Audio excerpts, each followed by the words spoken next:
আচ্ছা, লাসা তেলের নীতির ব্যাখ্যার মধ্যে আমরা সূত্রের মধ্যে ৩টা ব্যাখ্যা তো পড়ছি। একটা হচ্ছে তাপ, ঘনমাত্রা, চাপ। তো আমরা এখানে প্রথমে লিখবো হচ্ছে দেখো একদম তাপের প্রভাব, এরপরে হচ্ছে ঘনমাত্রার প্রভাব, এরপরে চাপের প্রভাব। অর্থাৎ তাপের প্রভাব হচ্ছে এখানে, এটা হচ্ছে হিট, এরপরে এখানে ঘনমাত্রার প্রভাব আছে, তারপর হচ্ছে চাপ আছে, প্রেশার এগুলোর প্রভাব আছে। তো এর মধ্যে হচ্ছে দেখো আমরা তাপের প্রভাবটা কিন্তু বেশি এসে থাকে। তো তাপের প্রভাব হচ্ছে দুই ধরনের, একটা হচ্ছে তাপ উৎপাদী বিক্রিয়া, এই যে একটা হচ্ছে তাপ উৎপাদী বিক্রিয়া, আর আরেকটা হচ্ছে তাপহারী বিক্রিয়া। ঠিক আছে, তো এই বিক্রিয়া এগুলো মনে রাখলে তাহলে আর অন্য কোনো কিছু লাগবে না ইনশাআল্লাহ। দেখো প্রথমে যদি তাপ প্রয়োগ করা হয়, আচ্ছা তাপ উৎপাদী বিক্রিয়া আর তাপহারী বিক্রিয়া কি সেটা তো আগে নির্ণয় করতে হবে। একটা বিক্রিয়া বা সমীকরণ যদি দেওয়া থাকে ওইগুলো দেখে এগুলো নির্ণয় করতে হবে। তাপ উৎপাদী বিক্রিয়া কীভাবে নির্ণয় করবো, ΔH এর মান হচ্ছে কি নেগেটিভ, মানে মাইনাস থাকবে। ঠিক আছে, আর তাপহার বিক্রিয়ার ক্ষেত্রে ΔH এর মান কি থাকবে, পজিটিভ থাকবে। ঠিক আছে, তো এই যে এখানের মধ্যে একটা থাকবে নেগেটিভ আর একটা থাকবে পজিটিভ, এগুলো দেখেই তো বুঝে নিতে। আমরা যখন মানে ফাইন্ড আউট করব হচ্ছে এটা তাপ উৎপাদী বিক্রিয়া আর এটা একটা সমীকরণ, এটা হচ্ছে তাপহারী বিক্রিয়া, তখন দেখো তখন এটাকের উপর তাপ প্রয়োগ করা হলে যদি দেখি যে এটা তাপ উৎপাদী বিক্রিয়া, যদি তাপ প্রয়োগ করা হয় তাহলে বিক্রিয়া কি করবে, অর্থাৎ উৎপাদ সবসময় তো ডান দিকে থাকবে আর বিক্রিয়ক সবসময় বাম দিকে থাকবে। বিক্রিয়ক ভেঙেই তো উৎপাদটা তৈরি হবে। যখন তাপ প্রয়োগ করা হবে তখন এটা উৎপাদগুলা ভাঙতে থাকবে, বিক্রিয়ক কি হবে, তৈরি হইতে থাকবে। তখন মানে যখন তাপ প্রয়োগ করা হবে তখন কি হবে, উৎপাদ মানে ডান দিকের গোলা ভাঙতে থাকবে, তাহলে তখন হচ্ছে বাম দিকের গোলা তৈরি হবে। ঠিক আছে, আর যখন তাপ হ্রাস করা হবে তখন কি হবে, তখন এর উল্টাটা বিক্রিয়ক কি হবে, বিক্রিয়ক থেকে উৎপাদ, অর্থাৎ বিক্রিয়কগুলা ভাঙতে থাকবে, উৎপাদগুলা রেডি হইতে থাকবে। মানে তাপ প্রয়োগ করলে উৎপাদ থেকে বিক্রিয়ক, আর তাপ হ্রাস করলে বিক্রিয়ক থেকে উৎপাদ। এটা কিসের ক্ষেত্রে, তাপ উৎপাদী বিক্রিয়ার ক্ষেত্রে। হ্যাঁ, আর তাপহারী বিক্রিয়ার ক্ষেত্রে হচ্ছে যখন আমরা এটা ফাইন্ড আউট করব হচ্ছে কি এটা তাপহারী বিক্রিয়া, তখন এটা হচ্ছে তাপ প্রয়োগ করতে হবে। হ্যাঁ, যদি তাপ প্রয়োগ করা হয় তাহলে এটা বিক্রিয়ক থেকে উৎপাদের দিকে যাবে। যদি অর্থাৎ বিক্রিয়া তখন বাম দিক থেকে কোথায় যাবে, অর্থাৎ বাম থেকে ডানে যাবে। সবসময় বা একটা সমীকরণের বাম দিকে থাকে হচ্ছে কিন্তু বিক্রিয়ক, ডান দিকে থাকবে কিন্তু উৎপাদ, এরকম এরো চিহ্নে। তো তাপ প্রয়োগ করলে তাপহারী বিক্রিয়ার ক্ষেত্রে হচ্ছে বিক্রিয়ক মানে বাম দিক থেকে বিক্রিয়ক থেকে উৎপাদের দিকে যাবে, আর তাপ হ্রাস করলে উৎপাদ থেকে বিক্রিয়কের দিকে যাবে। মানে মোট কথা হচ্ছে তুমি যদি যে কোনো একটা যদি মাথায় রাখতে পারো তাহলে আরেকটা হচ্ছে এর বিপরীত। যেমন আমরা তো মাথায় রাখার ক্ষেত্রে আমরা বলে থাকি হচ্ছে তাপ উৎপাদীকেই, মানে কি খুব সহজ, কারণ তাপ উৎপাদী তুমি জাস্ট এটা তাপ প্রয়োগ করলে বিক্রিয়ক বাম থেকে ডান থেকে বামে আসবে, এটা উৎপাদ থেকে বিক্রিয়কে আসবে, এটা দিয়ে থাকলে তাহলে কাজ শেষ। ওকে ইনশাল্লাহ। তাহলে বাকি সবগুলো হচ্ছে এর উপর, অর্থাৎ তাপ প্রয়োগের বিপরীত হচ্ছে তাপ হ্রাস। আবার এখানে তাপ উৎপাদী বিক্রিয়ায় তাপ প্রয়োগ যেটা হয়, তাপহারীতে হচ্ছে তার উল্টা, মানে সব বিপরীত। আর এখানে হচ্ছে তাপ হ্রাসের ক্ষেত্রে তাপ উৎপাদীতে তাপ হ্রাসে যা হয়, আর তাপহারীতে হচ্ছে তার কি, মানে তাপ হ্রাসের ক্ষেত্রে এটা হচ্ছে বিপরীত। আচ্ছা, এরপরে দেখো এখানে অর্থাৎ যেদিক থেকে অর্থাৎ এখানে কি আছে, চাপের প্রভাব মানে হচ্ছে যেদিকের মোল সংখ্যা কম থাকবে। অর্থাৎ আমি কি বললাম, সবসময় কিন্তু বাম দিকে থাকে হচ্ছে কি, বাম দিকে থাকে বিক্রিয়ক, ডান দিকে থাকে হচ্ছে উৎপাদ। তুমি মোল সংখ্যা তো বের করতে পারবা। মনে করো মানে সোডিয়াম আর ক্লোরিন মিলে সোডিয়াম ক্লোরাইড উৎপন্ন হলো, তাহলে তাহলে বিক্রিয়কের দিকে কি আছে, সোডিয়াম আর ক্লোরিন দুইটা আছে।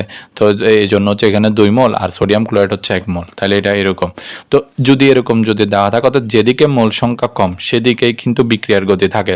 ধরে নিলাম মনে করো একটা চাপ প্রয়োগ করলে ধরো একদিকে মানে বিক্রিয়ক, এদিকে হচ্ছে বিক্রিয়ক, এই যে এদিকে হচ্ছে আমাদের বাম থেকে যদি ডানের দিকে যাই, তো ধরে নিলাম হচ্ছে বাম অংশে হচ্ছে কি বেশি আর ডান অংশে কম। ঠিক আছে, মোল সংখ্যা, তাহলে বাম থেকে ডানের দিকে চলে যাবে, মানে সোজা বাম থেকে ডানে চলে যাবে। ওকে, মানে বিক্রিয়া এইগুলো হচ্ছে কোথায় চাপ প্রয়োগ করলে কোথায় চলে যাবে, বাম থেকে ডানের দিকে চলে যাবে। ঠিক আছে, আর তাহলে এগুলো উদাহরণ দিয়ে যখন করাবো তখন এগুলো ইজিলি বুঝতে পারবা। আর চাপের প্রভাব হচ্ছে ঘনমাত্রার প্রভাব। ঘনমাত্রা হচ্ছে কীরকম, বিক্রিয়ক থেকে উৎপাদই তৈরি হয়, কারণ ঘনমাত্রা বিক্রিয়ক যদি না ভাঙে উৎপাদ যদি তৈরি না হয় তাহলে এখানে ঘনমাত্রা আসলে পাওয়া যায় না। তো সেজন্য তুমি এটা আর প্যারা নিয়ে কোনো লাভ নাই, মানে বিক্রিয়ক থেকে উৎপাদই তৈরি হয়, এটা মাথায় সেট করে ফেলতে পারবা। আচ্ছা, আমরা এটা হচ্ছে পরীক্ষায় সবচেয়ে বেশি আসে। আমরা এই উদাহরণটা দিয়ে তোমাদেরকে এটার আরেকটু একদম পরীক্ষা উপযোগী করে বুঝিয়ে দেওয়ার চেষ্টা করব, মানে কীভাবে লিখবো এটা।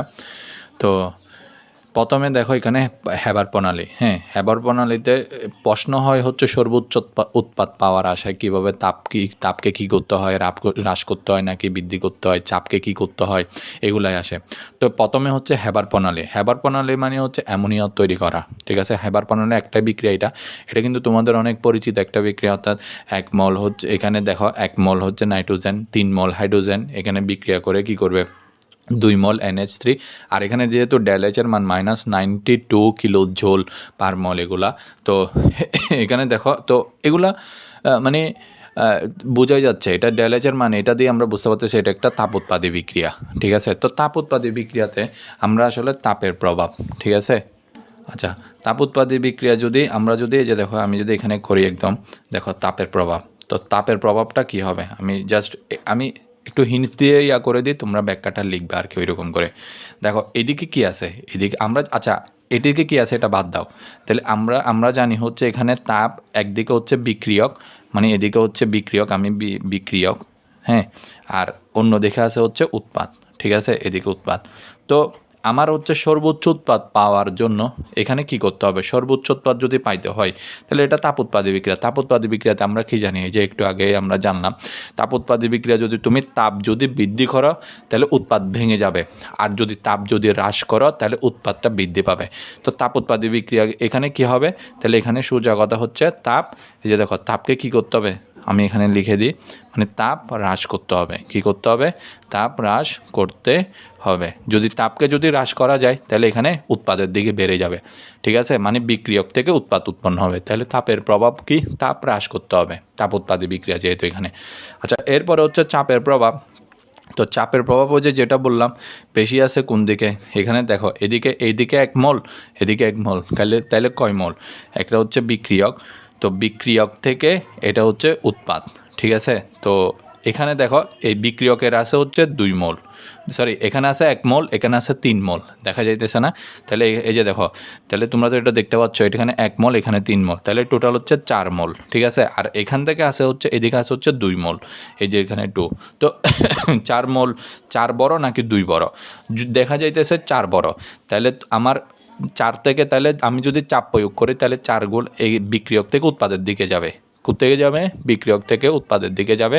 চাপের প্রভাব হচ্ছে এটা, ঠিক আছে। তার মানে হচ্ছে বিক্রিয়ক কী হবে, তুমি যদি এই বিক্রিয়ার ক্ষেত্রে সর্বোচ্চ উৎপাদ পাইতে চাই আমরা, তাহলে চাপ প্রয়োগ করতে হবে, মানে চাপ প্রয়োগ, ঠিক আছে। চাপ প্রয়োগ করলে, মানে চাপ বৃদ্ধি করলে আমরা কি পাবো, বিক্রিয়ক থেকে উৎপাদটা পাবো। আর ঘনমাত্রাটা খুব ইজি।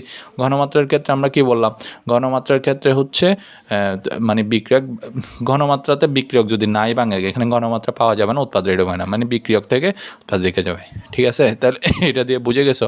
হ্যাঁ, তাহলে এখানে কি আবার একটু রিপিট করে একদম, তাহলে তাপের ক্ষেত্রে তাপ হ্রাস করতে হবে, চাপের ক্ষেত্রে চাপ প্রয়োগ করতে হবে।